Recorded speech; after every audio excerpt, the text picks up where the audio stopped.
episode 10 of Belfast Worm Farmers. Who would have thought only a few months ago that we would be at episode 10 already? We're over the moon with the amount of followers, subscribers, comments and likes that we're constantly getting daily. Who would have thought that our project that we started back at the end of November stroke October would have been so successful. Just a big thank you to all of you followers and subscribers and support out there. We're super excited that people around the group are making worm snugs like these ones. We've made some more this week. If you follow us on Instagram as well, you'll see that we recently had a lot of followers on Instagram posting pictures of the worm snugs. If you make them yourself and you tag us in any pictures on all of our social media, we will repost them and let everyone know that you're making them as well. You see that big stack of polystyrene boxes beside Harry? That's all the new worm bins. We use the polystyrene boxes for worm bins. That's all of the new ones we've got since Christmas, which brings the total of worm bins now to 30. Now the ones beside Harry here aren't set up yet with worms in it, but over the next coming weeks that's our goal, is to get them set up with soil and start introducing the worms to them. We're just checking this worm bin here, and Harry's just pointed out that there's a lot of worm cocoons in this one. This one was very dry, very wet, sorry, so we added the paper to it.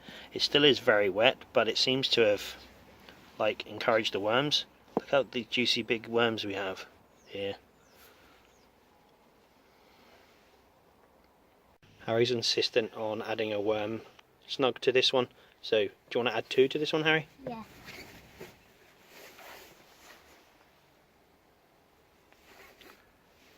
Slightly in. We had another question about how far you stick the worm snugs into the worm bin.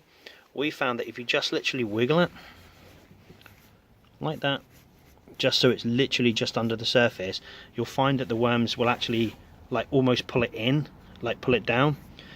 Also, you dampen them slightly before you add it. If you add it dry, the worms won't go anywhere near it. Well, we have some in other bins that we will show you that the worms are actually laying the cocoons inside, which is just super cool. Harry's modelling his NASA coat again. He's got a big fascination with NASA. What we're going to do here now is we're going to show you how we set up one of our worm bins. Very simple and basic setup. We don't introduce the worms until the bin's established itself, and by that we mean that we give it a week. So we add bedding, compost, food waste that's slightly decomposed, and then maybe a worm snug in there too. Some Espresso pods. No, we're not adding the espresso pods to this. That's coming to an end. We only had them as an experiment, not to everything, Harry. So we add some oats, and today's treat for the worms is shredded Savoy. So we'll go ahead and we'll show you how we set it up. First of all, we add compressed cardboard tray to the bottom.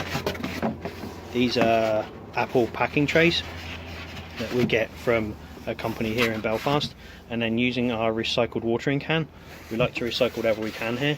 This is a milk bottle with just a few holes drilled in the top. Not perfect, but it's better than a complete flooding of water. You put a bit more on there, please, Harry. When we set up our worm bins, we don't add the worms straight away. We like to leave it a week just for everything to settle down first of all. Harry, can you add the soil?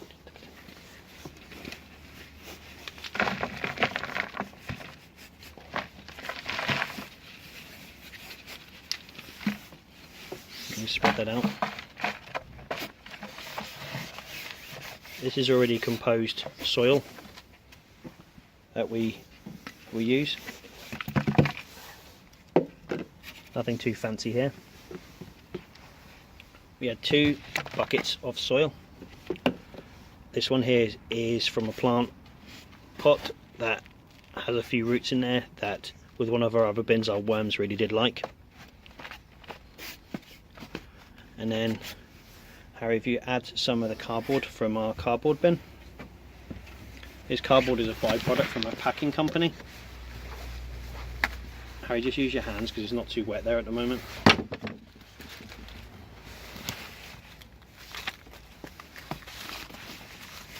Cardboard used to be made with animal byproduct, which was like protein based, and that's why a lot of people recommend using cardboard, but since 1997 they're no longer allowed to use animal protein in cardboard, so this is just carbon based now, not protein. That's why we add the oats, because they are protein based. So Harry, you can just sprinkle some porridge oats on there now. Nothing fancy with these porridge oats, these are just cheap porridge oats.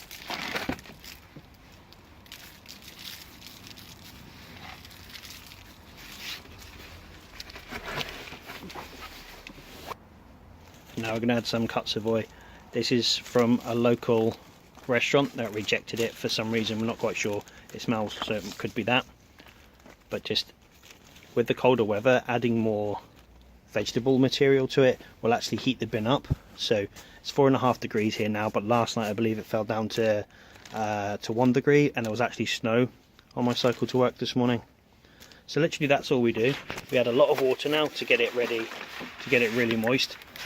As we've said previously, worms need to be moist to touch but not wet, but with the colder weather, being so wet could lead to frost, so you just have to play a happy medium. Right, that's how we do. The cabbage there will decompose and add as a food source for the worms. The carbon from the cardboard would add as a food source, and then the worms will like the microorganisms that's already in the soil there. So that's how we set up our worm bins. If you'd like to ask me some more questions, we're happy to help. We just lifted the lid on this bin, and the worms, whatever's at the top there, the worms are absolutely loving, so I need to find out what it is, because the worms are loving it.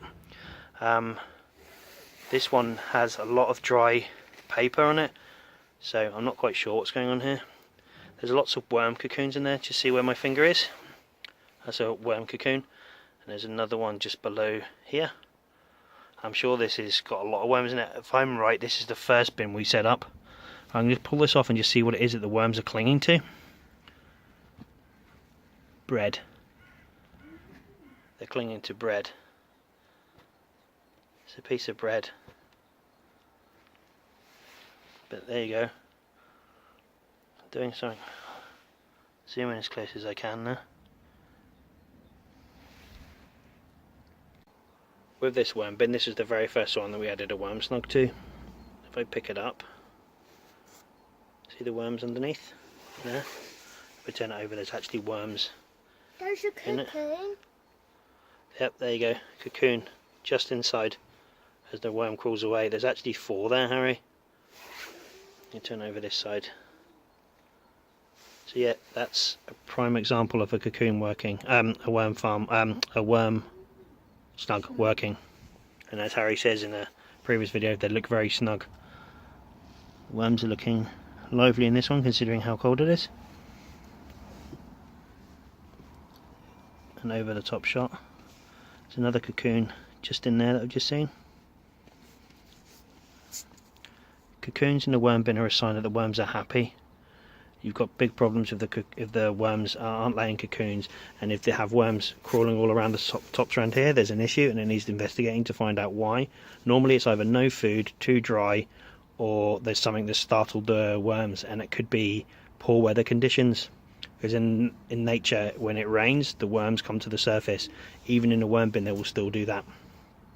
This bin here, we put a lot of coffee in it to raise the acidity in it to see what would happen.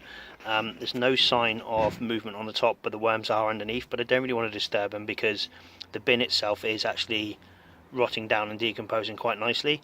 But to try and bring the acidity back up to see whether that's what slowed the worms down, Harry's just going to add some compost. I have some cabbage. Just 1 handful should do, Harry. Sprinkle it all over the top.